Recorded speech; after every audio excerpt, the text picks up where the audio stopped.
What's up, everybody? It's your boy, Brandon, back with another edition of the Macro Insights podcast. But first, before we get started, a little disclaimer. I am not a financial advisor, and the guest is not giving financial advice. So everything you hear on this podcast is strictly opinion and should not be taken as financial advice. We disclose if we have any holdings discussed in this podcast, and you should not be following us as financial advisors. You should discuss this with professionals before you get involved or invested. And as always, it's not financial advice. So please take this strictly as our opinions and for entertainment purposes only. Now let's get into the show. What's up, everybody? I'm back with another edition of the Macro Insights podcast. But first, I'd like to thank my sponsor, Inverse. Inverse is a social and collaborative investment research platform. Many companies like Robinhood have increased the access to financial markets. Well, Inverse is increasing the access to high-quality investment research and discussion. The entire platform is built around top-notch data and tools that allows you to analyze over 10,000 stocks and ETFs seamlessly, write about them, and speak with others about them. So in the coming weeks, you'll even be able to link your brokerage account and share your portfolio to maximize that credibility when you're writing and speaking about certain stocks and ETFs, along with the access to clean your portfolio with certain analytics tools. I myself have been using Inverse for quite some time, and I deeply enjoy the discussion on my Green Candle Investments group, so be sure to join that. And with all that, I have a very special guest. I have Lauren at Adulting is Easy. She is the host of the Adulting is Easy podcast. And yeah, she does a lot in the real estate space, so we'll be diving into that. So Lauren, how are you doing today? Hey, Brandon, I'm doing well. Thanks for having me. Of course. Thank you so much for coming on. So why don't you start off by telling me and the audience a little bit about yourself and how you got started investing? Yeah, absolutely. So I am based in the Tampa Bay area of Florida, and I got started investing. I think technically I will count when I bought my first house, which was in 2012. I went under contract at 22 and closed at 23. And really, the equity that I built there has kind of launched my real estate portfolio, what it is today. And right now I have 3 properties. It's a total of 12 doors. That's 8 short-term rentals and 4 long-term rentals. So I am primarily invested in real estate, although my husband and I also have about $500,000 in our stock portfolio as well, mostly in retirement. So I'm more known as Adulting is Easy for the real estate stuff, but I just want people to know there is another side, and I am a little more balanced than it might seem. Yeah, I know. I definitely get that. I think there's like kind of room for all kinds of investing. Whether it's real estate, stocks, ETFs, what have you. I think it really depends on your goals and what you kind of get out of investing or what you're looking to get out of investing. When you got started, was there something that kind of, I guess, led you a little bit more towards real estate? Or something maybe in your past or your upbringing that brought you there? Or, did you just kind of find your way there because of your first home purchase? Yeah, so my parents are pretty good with their finances. My mom has a finance degree. My dad has an MBA. And I'm not saying that automatically makes you good at finance and personal finance. Certainly, there's no way that it is a direct correlation, but they were really good about answering my curiosity questions when I was a kid. I think to some extent with money, you're a little predisposed to being good with it or bad with it for whatever reason. And I was always kind of good with it. And I would ask them questions all the time and they would answer them like straight up, like, hey, dad, how much money do you make? And he would tell me, stuff. And they would tell me stuff like, if we paid cash for a car and why we would do that. I remember when I was like 13, they financed a car and I was like, what? And they explained to me that it was 0% and they had the cash, but they put the cash in the stock market instead and stuff like that. So they were always really good about answering my questions. And when I graduated college, I was looking for a place to live. I was working as a manager at Toys R Us, and it didn't really cross my mind that I'd be able to buy. I thought I would definitely have to rent, right? Because, who goes from college straight to buying a house? But my mom was like, well, let's look, like, let's see. And my mom had purchased 2 homes by the time she was 24. And so it wasn't this crazy idea for her that I would buy a house at like 22, 23 years old. And so I did. And shortly after that, that bottomed me out, like money wise. I had like no money after that. And I was making like $30,000 at Toys R Us, and I needed it, even though I had a roommate and was helping with the bills and stuff. I still needed kind of every penny. And so it wasn't until the following year when I switched jobs, got into corporate training, which is what I'm still doing now, when my dad started talking to me about 401k. And then the next year, he talked to me about a Roth IRA. And by then, my house had appreciated quite a bit. So I ended up with like $100,000 of net worth kind of in my mid 20s, sort of by accident. And then slowly started to be a little more purposeful with everything from there. Yeah, that's awesome. So I mean 22, 23 to purchase a house, that's a pretty daunting task to say the least. So, how did your parents kind of help, I guess, prepare you for that? Did they I know you said your mom kind of gave you that little initial push to look. But was it maybe some of that confidence factor just from seeing what they've gone through and how successful your parents have been from investing that kind of gave you that confidence to go through and make that purchase? I'm not really sure. My mom, like I said, she had two houses. So she had her first house and then she bought a rental property, back then. And my mom's in her 60s now. So she had that house. She sold it last year to my brother, the second house that she bought, and she sold it to him. So she had the second house for 40 years. And that's it. Now they have just a primary. My dad never wanted real estate. He never wanted her to buy any more real estate. And so she's been like living vicariously through me and helping a lot. And I think she's always liked real estate. And so she looked at that as an opportunity to almost buy. It was like a rental house. It was like what her rental was: 3 bedroom, 2 bath, 1 car garage, terrazzo floors, built in the 60s or 57, I think. Very similar. And she just liked real estate. And so, but my dad didn't like it. My dad's all stock market, all passive, save 20% and you're good kind of a thing. And so I think she was just living vicariously through me. And even in the last couple of years with the short-term rentals and stuff, like she's helped a ton with that. She loves looking at furniture. She loves decorating. She loves finding good deals on stuff for kitchens and all of that. So she definitely, I knew I had them as a backbone. And I'm also blessed where I knew that if I ran out of money or something, they would help me out too. Luckily that never happened. But because I bought my first house before I ever purchased like a car. I still had my car that my parents bought me when I was 16. And I knew right after I bought that house, I had this, I had this like Ford Focus and it had like 90,000 miles on it. And I was like, all right, now I need to like double down and save for a car because that's going to be the next thing. And so, luckily that, I never really ran out of money or anything, but definitely hugely supportive parents and really, really encouraged curiosity around money. And, for to a point, when I got into the real estate in the last couple of years, they for the most part think I'm off the rails, but it started. I was very similar to them. Yeah, no, I completely get it. And, on the note of real estate, like I think it's really interesting right now as we've seen kind of prices from new homes, because of the COVID pandemic and, money printing and all the other things kind of skyrocket.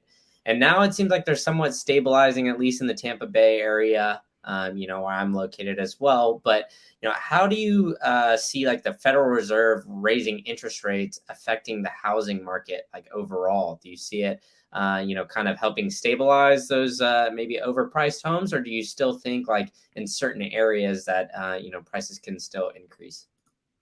I think we are definitely going to have a leveling off of prices. I don't think generally prices are going to drop. I think a lot of people are hoping for that, and rightfully so. It's a very competitive market. Prices have gone up. I am every day grateful that I bought my first house 10 years ago and that I wasn't facing that now.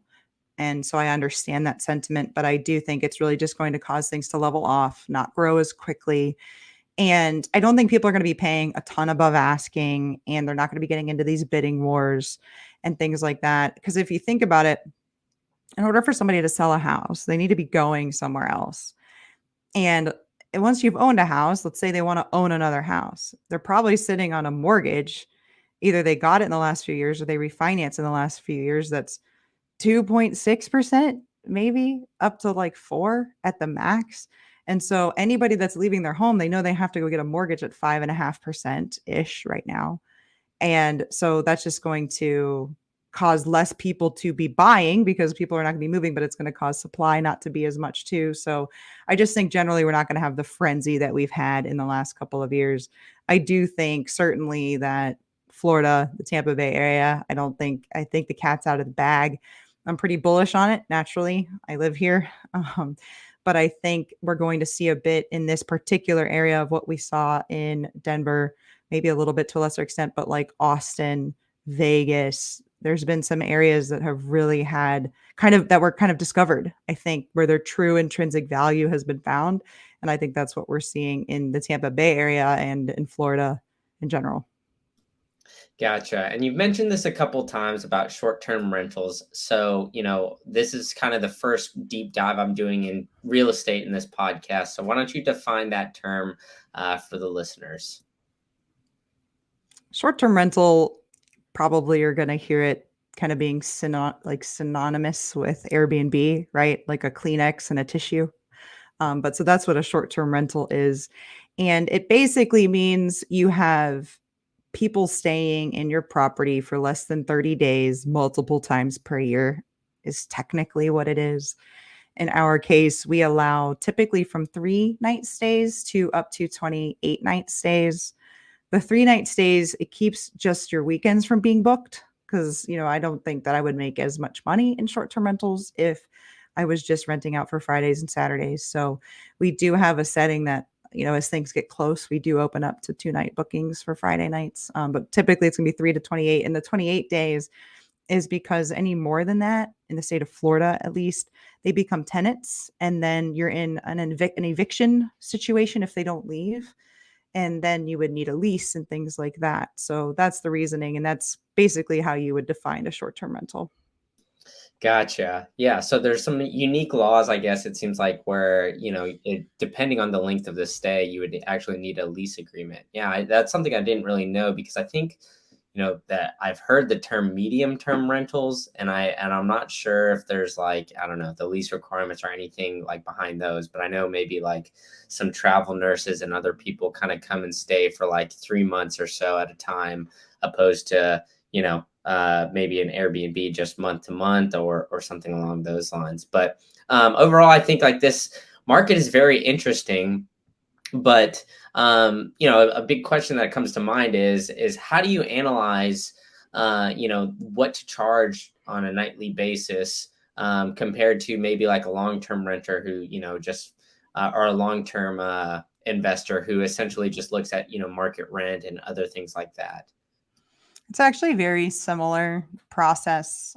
So for long-term rentals, and I have created some guides for analyzing both long-term rentals and short-term rentals, and I'll make sure that you have the link to that so you can put that in the show notes. But basically, if you're going to put a long-term rental on the market, you're going to check probably Rentometer or Rentometer, maybe it's pronounced, or Zillow as well, see what's listed for rent in the area and make some kind of assumption about, kind of what percentile is your property in. Is there anything that sets it apart from others in the area? Because you could have something that's say a mile away, but if your place is on the water and that one's not, then, it's not really a good comp or you should make an adjustment, right? So that's how you decide what you're going to charge. And then there's also rules of thumb for kind of what your expenses are going to be. There's some things that you can check, right? Like you can have an insurance broker that you can talk to about what the insurance would be on certain places. You can, in the case of Pinellas County, there's a tax calculator on the Pinellas County Property Appraiser website. So you can calculate what the taxes will be. And then there's kind of rules of thumb for property management, maintenance, capital expenditures, things like that. So all of those things are generally the process is the same. For short-term rentals, you're going to look at something called AirDNA. We also buy dashboards from Price Labs, which is our pricing software that we use that we integrate with Airbnb and VRBO. And so we buy those dashboards for certain areas that we're interested in. And that's going to tell you, and you can obviously look on Airbnb, look on VRBO and see what the pricing is. But those can kind of help you figure out what your revenue is going to be. And then it's the same thing, right? You have your revenue, either it's your rent or your average daily rate, right? In the case of long-term rentals, you need to allow for vacancy. Same thing with short-term rentals too. You can make some assumptions that way, but AirDNA is going to tell you what they think your revenue will be, including vacancy. In the case of short-term rentals, you've got cleanings that come out of all of that, right? But you're going to have property management potentially, and then the typical stuff, right? Maintenance, utilities, insurance, taxes, and I always put capital expenditures, like a savings for it in those, and then you're going to look at your cash on cash return and your cap rate, and maybe if you want to go really in depth, which I don't get into in my guides because it's kind of high level and there's a lot of assumptions, but you could do IRR over a 10-year period as well, which takes into account the sale price typically is kind of the big difference with that one. So when I analyze short-term rentals, I make sure that the place will at least break even as a long-term rental. And I don't mean that it pays the mortgage. I mean, breaks even once you take into account vacancy and maintenance and capital expenditures and things like that. Gotcha. So, what are some of the advantages that you see of being a short-term rental host, or owning short-term rentals opposed to long-term? I like the ability to use the places, right? So we do this interesting thing where our primary residence is listed on Airbnb. And if it books, then we move to another one. So that allows us to do maintenance on our properties, see what it's like from a guest experience, also kind of arbitrage our vacancy a little bit. And so there's always the owner use aspect to it. If you have somebody with a 12-month lease, you literally can't use it, right? It's literally impossible. So there's that. I also like the cash flow is better. I mean, there's no way around it. I don't want to dance around that fact. The cash flow is a lot better with a short-term rental than a long-term rental. But you're also incentivized more to keep the property up, make it really beautiful, keep it painted, have nice landscaping and things like that. So I typically had a little more pride in my properties that are short-term rentals versus long-term rentals because you're literally incentivized to keep them beautiful. There's also you have to have a little bit of a passion for probably your area and people experiencing it. Like you want to give people an amazing vacation or a beautiful experience or have them experience, for me, the Tampa Bay area of Florida or other parts of the Nature Coast, which is the west coast of Florida. And people are a little happier. I will say I'm not typically talking to my long-term tenants because things are going well, but with guests, you're talking to them. A lot of them will just tell you, "Oh my God, this is amazing." I had somebody tell me the other day, I got the best sleep I've gotten in 34 years in your place." And I was like, "Wow, like that is so cool." And it's those little things that make it worth it. So it's just, I think it's a better fit for me, for my personality. There's a lot of business aspects to it too. You're looking, how can you increase revenue, decrease expenses, or decrease your vacancy in a lot of cases. There's a little more creativity, I think, involved, especially once you get into furnishing and decorating and things like that too, that I really like. And it's certainly more time consuming. That's why you make more money, because you're putting in more time. If it was the same amount of time as long-term rentals, then there would be no price difference. There would be no cash flow difference between the two. So I hope that was a little long-winded, but I hope that answers the question. No, that's great. That's what this is for, right? Some long-winded answers, but I think everybody kind of gets the worry of, or a lot of people get the worry of when they hear Airbnb. A lot of parties. I know Airbnb recently kind of disbanded that with COVID and kind of kept that away. But what are some other disadvantages maybe that you see or have experienced with short-term rentals, or maybe if you've even got a story of a bad tenant that's come in, feel free to share that as well. Sure. I hedge against parties pretty hard. I use a property management system called Owner Res, and that allows me to take renters agreements and security deposits. And I also have smaller places. So I have studios, one bedrooms, and two bedrooms. And we've probably had 300 guest groups, I would say. We have over 200 reviews on Airbnb, and there's not everybody leaves a review, and there's some VRBO. So probably 300 in total. And we've had one party. So that's pretty good. It was in our biggest unit, of course. So we do have this 2-bedroom unit that's about 1,600 square feet. It's on the water. And it's the one that we normally go to if this house rents out. But so we were able to kind of know pretty quickly that there was a problem because our tenants told us. So we have a 6 unit apartment building where we have 3 long-term tenants as well as 3 short-term units. We have a duplex where there's a long-term tenant and a short-term unit. And then we have this property where we're normally here, and there's a couple cottages in our camper. So there's typically people in every area that are going to be looking out for the property, and they're going to be aware, and they have my number. I have them on my list where they can get through my do not disturb if I'm sleeping, right? So our tenants messaged us. We've had one party in all this time. We've gone on a few vacations, no issues. Of course, we're skiing, right? We're in Colorado skiing for this one. And normally we'd be 20 minutes away, but we weren't.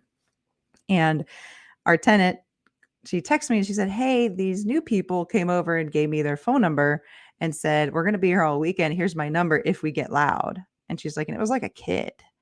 I was like, oh, okay. So I messaged the guest through Airbnb, and she said, "Oh," and my tenant said, "Oh, we have like they have 8 or 9 people there." So I messaged, I said, "Hey, how did check-in go? Just a reminder, you're registered for 3 guests." "Hey, check-in was great. Met the people next door. Everything's awesome." So I'm like, all right, they left out the fact that they have 9 people. So there's there's shadiness happening. And so we called Airbnb, and we have cameras. They're fully disclosed.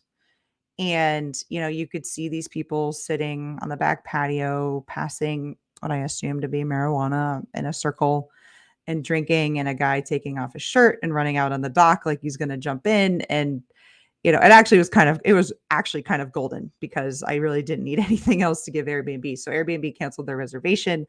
I messaged them and said, "Hey, we have everything on footage. You have 30 minutes to leave, or I'm going to show this to the cops." And you could see all of their heads turn and look at the camera. And I'm like, yeah, it's there. And there's signs and it's disclosed. And like, you signed a renter's agreement that said it was there. So, anyways, they were canceled. They left really quickly. They sang happy birthday and then they left. And so there's no parties, right? Like Airbnb has this no party rule now. And so you can't make this up. Our air cleaner goes there. She walks in. There's a sign that says, "Let's party." And I'm like, wow, really? And so there's cake. They left, and they messaged me, said, "We left some sodas in the fridge." It was beer. They left a crap ton of beer in the fridge, which I personally, I don't care how old I am. I think they're underage. I'm taking the beer with me, right? Whatever. So they left the beer. They left a cake. They left like a tarp under the table because I'm sure they were playing beer pong, right? Just kind of classic case for this was a party. But Airbnb got them out. They were out by 11. We got to keep all of the money from the reservation and their security deposit. And Airbnb paid an extra $100 to my cleaner for the additional cleanup. So it wasn't too bad. And that maybe would have stressed me out at some point. But really, my husband and I, like, we were having a glass of wine in Colorado, just kind of laughing about it, just how amateur that was, and kind of patting ourselves on the back with, I'm glad we got cameras. I'm glad we had the renter's agreement and the security deposit, and that we have tenants who are loyal to us and want to protect the property. Yeah, I mean, it sounds like you guys were definitely prepared for everything that I guess could have been thrown at you in that situation. So I guess that's my biggest takeaway is just, prepare for this kind of stuff. So, and Airbnb seems like really willing to work with you on this. And it seems like it's an effort from Airbnb too, to kind of crack down on these things as well. And so, on this note too, like, it seems like, we're reaching like a kind of a unique time in the economy, right? Where we've seen like massive inflation. We're seeing, prices of things go up left and right. Maybe people aren't taking quite as many vacations. Do you kind of see this inflationary time negatively affecting the short-term rental market? Or do you kind of, I guess, tweak the pricing or do anything else to kind of prepare for, something along these lines? It's been a little hard for me to tell because in Florida, our peak season is January to April, and then we have kind of this shoulder season from May to July. So, kind of at the peak of gas prices and at the peak of inflation was also kind of the time that we would be dropping off naturally, anyways. But I do think the higher gas prices affected us. There's a bunch of different types of Airbnb or STR investments, short term rental investments. And kind of the big boys, the big ones about are the national tourist destinations. So Gatlinburg or Nashville or Destin, the Blue Ridge Mountains, obviously everything like at the ski resorts and things like that. And those I think will suffer in a recession. Those are very expensive vacations to take. We have purchased in what I kind of think of as a regional area. Sure, some people fly in to Tampa airport and we have a driver that they call and the driver drives them to our place and stuff like that. But we have a lot of people who drive kind of regionally. And so my thesis, I don't know if it will be proven right or not during this environment, or if, we do enter kind of a real recession. If we're in a recession now by the definition that I learned at school, but if we start losing some of the job gains that we've had and things like that, and if inflation doesn't go down, but it looks like it is, I like to think that maybe we'll get people that would normally have gone to those national hotspots and they will downgrade their vacations a little bit and maybe do a driving vacation to a regional area and end up in our short-term rentals. But we won't really see much effect of that until January. We're going to be relatively slow until then. And we're taking advantage of that by doing maintenance and things.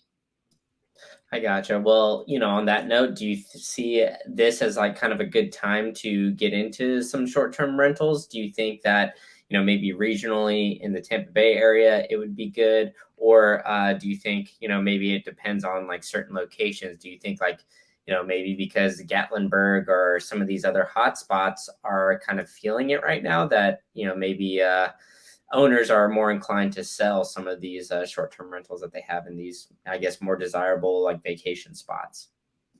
So in the last couple of years, prices have gone up. And so I think a lot of investors have sold their properties. And these new investors, if you're thinking, especially Florida, right? The taxes are up. The insurance is up insane. I don't know if people know that our insurance is up 20 to 40% year over year. And so anybody that's bought property recently, really in order to cash flow at all, would need to do a short-term rental. And so for this and a bunch of other reasons, I'm sure there's been a huge supply increase in short-term rentals in the last 2 years. And of course, I'm part of that, right? We bought this place. It was a bed and breakfast. We bought this in June 2020, did the remodel, went live January 2021. And so we have been part of this, 20, 30, 40% year over year increases in the supply. And so this is going to bring the average daily rates down, bring vacancy up. And I think what we're going to see is people actually exiting the short-term rental market, especially people that don't have a passion for it. If they don't have a passion for hospitality, they don't have the systems and processes in place like we do, or great people. I think we're going to see some people fail that probably started recently.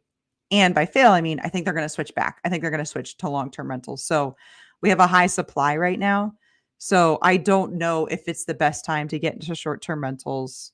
However, you should be analyzing deals. If you're interested in getting into real estate, whether it's long-term rentals, mid-term rentals, short-term rentals, or frankly, commercial deals, anything, right? Wholesaling, whatever. You should be running deals every day. And if the numbers work, the numbers work. I would run them conservatively. I would run the numbers conservatively. Air DNA is going to give you a number, maybe dial that down by 10%, or Rentometer is going to give you 25th, 50th, 75th percentile of rent numbers. Maybe assume you're lower when you're running for long-term rentals. Just run your numbers conservatively. But if you find a deal, you should buy, of course. Especially, here's the thought.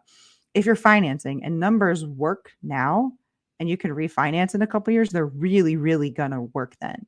So it's hard to say blanket statement. Should you be buying? Should you not be buying? I will say my husband and I are taking out a HELOC on this property so that we are ready to make a move, because we believe that interest rates are going to go down soon and that we will be able to refinance, and that because there's not as much competition in the market, that we'll be able to get our hands on something potentially. But that's just part of real estate investing. You should always be looking, and you should have an abundance mindset, not a scarcity mindset.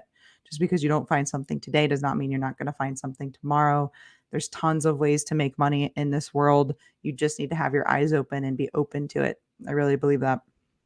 Yeah, definitely. And I agree with you 100%. Everything that I've read about real estate investing or heard about or listened to or whatever, they all kind of say that, right? Is no matter what, like it's if as long as you're analyzing the deals being conservative, whether the price fluctuates slightly in the short term, shouldn't be that big of an issue because, like you said, maybe you're worried about rates now.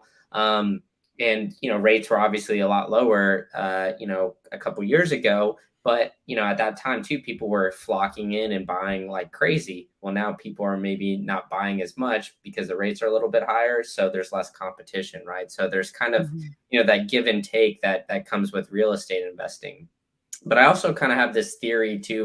We've touched on it slightly throughout this episode as well, but I have this theory that housing will be affected very differently in like various places, right? So we've seen, places like California, New York, people kind of leaving and going to, more, I guess, more open places, like quite frankly, like during the whole pandemic and everything like that, like Florida, like Texas, maybe like a Tennessee.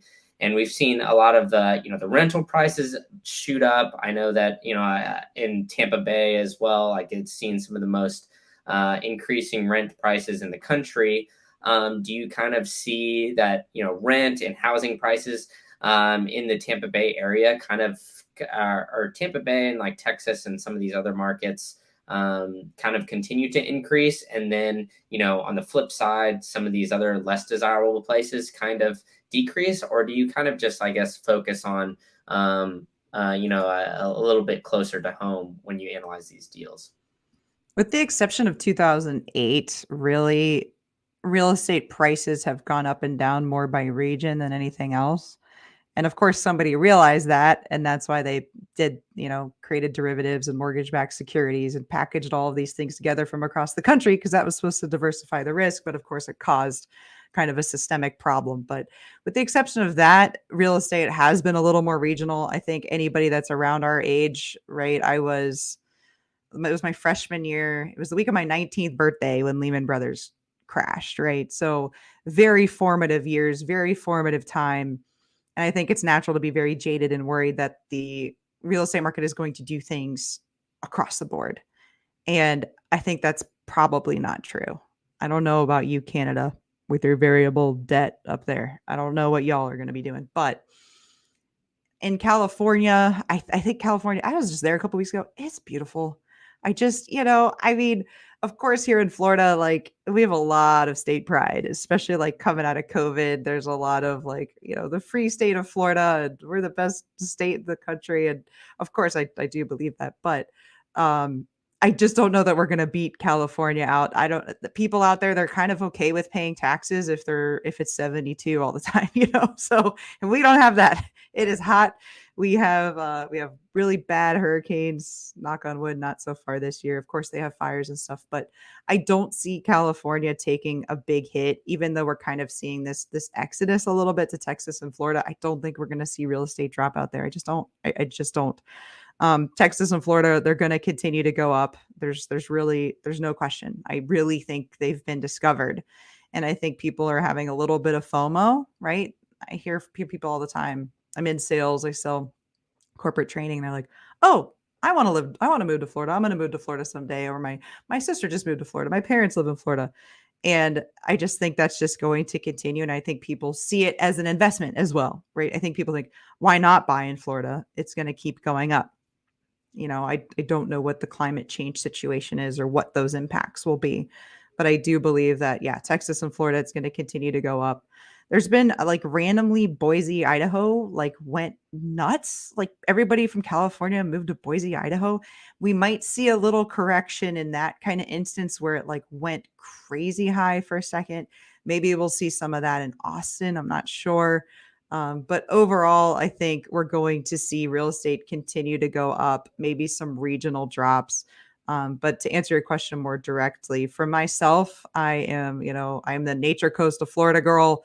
That's the West Coast. It's really kind of the last thing that, in my mind, is sort of undiscovered. If you look at, I was doing this the other day. If you look at a picture of Florida at night, there's one place where there's not a bunch of lights, and that's the Nature Coast. And I think that's where the development is going to be. It has to be. That's where people are going to start vacationing.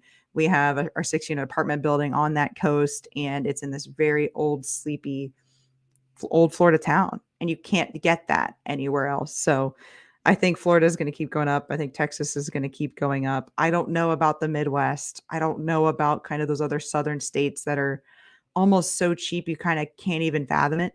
Like whole houses for 50 grand. It's just, I don't know what's going to happen there, but even a small correction downward in those markets is hugely detrimental. If a $50,000 house goes down to 45, it may never get back up to 50,000 again with the appreciation in these areas. So overall, I don't know. I don't know what will happen in New York. Upstate New York is actually very cheap. I don't know if maybe more people will leave there. I've seen online and forums that there are whole investment groups that will not put their money in a blue state ever again. The regulations are harsh. The landlord tenant laws are harsh, and they got hammered during COVID. They weren't allowed to evict anyone, and they did not have to collect rent. And that was terrible. A lot of people got hurt that way. There's still people dealing with that. I mean, in some cases, once somebody is in your house, they can stay there like forever almost. So I think we will continue to see Texas and Florida for sure increase a lot. And I really, again, I'm kind of rambling at this point, but that's where I'm going to keep investing. I'll tell you that. Yeah, exactly. So, I mean, you kind of hinted towards it a little bit earlier, talking about your HELOC, but is there anything else you're doing to, I guess, kind of personally position yourself for the potential of this economic downturn to kind of maybe prepare to make another move, or, are you keep analyzing deals, or just kind of like staying the course, I guess? We're putting some money into our properties as they are. We just redid the dock at our place on the water. We put in mini split systems instead of wall units here in the cottages. We are doing kind of a lawn remodel at our 6 unit. We also have an empty lot near our 6 unit that is kind of set up for parking, but we're going to get that like truly set up for parking with curbs and gravel and things like that. So we are trying to make our existing properties better so that we can generate more revenue from them rather than having to buy a new place and pay that high interest rate. Like you mentioned, we're getting the HELOC. I left a job recently rather than just leaving it and going full bore into the vacation rentals or the short-term rentals, and adulting is easy. I've taken another job, and right now my husband and I are really pounding our brokerage account. I mentioned earlier we have a few $100,000 in stocks. Most of that is in retirement. We do want to retire early, so we're kind of going back and doubling down on our brokerage account and having stacking some cash too from my job. Our real estate pays all of our bills. We're technically financially independent, but we still both have pretty well paying jobs. So we're just taking this time to kind of shore everything up, do some, do some renovations, some capital expenditures to our properties, get the HELOC, put some money in stocks, and then also stack some cash as well so we can be as bulletproof as possible. We also have a mix of long-term rentals and short-term rentals. So it's not as, if the short-term rental market does go down or something like that, we do have the long-term rentals as well still. Gotcha. So, you mentioned it too, kind of on the long-winded rant, but you mentioned that you kind of, maybe talk in some real estate forums or something along those lines. What are some of the resources that you use to kind of help, I guess, to kind of, I guess, hone your skills when it came to real estate and kind of, educate yourself? Yeah, I read a lot of the Bigger Pockets forums, Bigger Pockets podcasts. I was on their rookies one, number 42. You can find me there. The books, I have like 6 Bigger Pockets books. I was looking through them the other day and writing a thread for Twitter. And they have a short-term rental one, which I just read and I do recommend. I forget the name of the author, but it's probably the book on short-term rentals or something. But that was really good. I have a ton of people that I'm connected to on Twitter. I'm very active on Twitter, and I've really cultivated a really great circle of people to learn from. I am in a lot of Facebook groups, Superhost Facebook group. I'm in the Airbnb vent group. I have a mentor as well. Last year, we did an Airbnb swap where she came from Wisconsin and stayed here with her family. And then we went up there and met her kind of both times. And she has helped us a lot and helped us with a lot of the automations and things like that. And I also have someone locally here who has a short-term rental in the Tampa Bay area that I run things by also.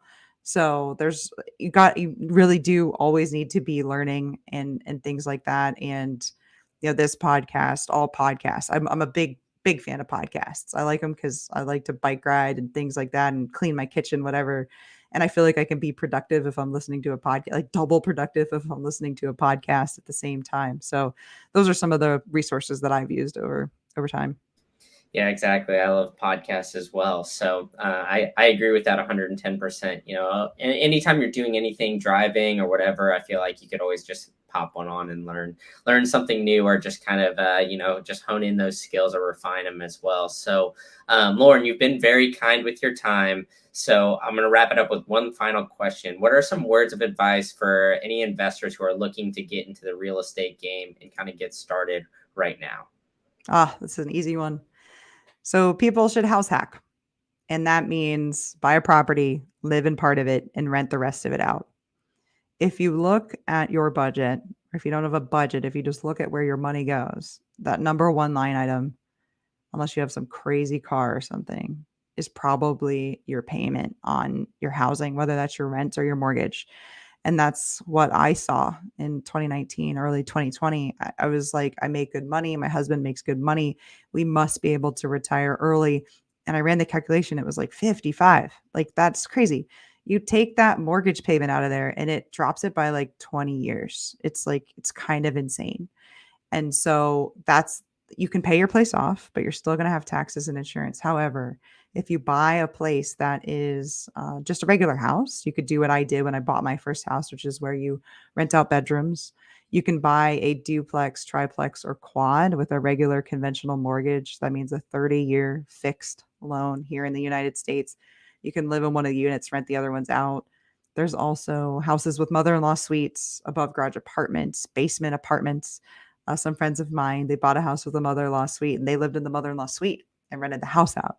And they tell a really funny story about everybody thought they were like dead broke and stuff, but they actually owned the place. So, that's the best thing that you can do. Get rid of that payment. And that's going to allow you to, get a bunch of appreciation on that property. But you're also then going to free up some cash flow either to buy more real estate or put money in the stock market or crypto or whatever your investment of choice is.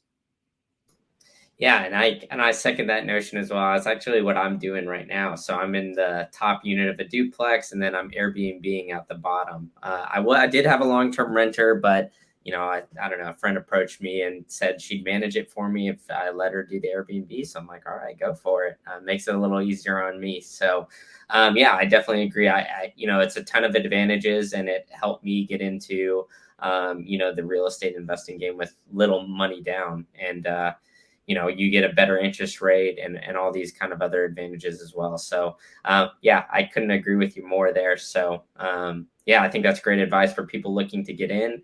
And yeah, you should definitely consider it or start looking into it for sure. So like I said before, you've been very generous with your time. So I really appreciate you coming out. Why don't you tell everybody, what you got going on and where they can find you?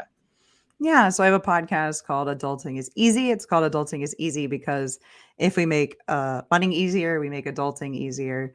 And so that's found pretty much everywhere there are podcasts. I do offer one-on-one coaching.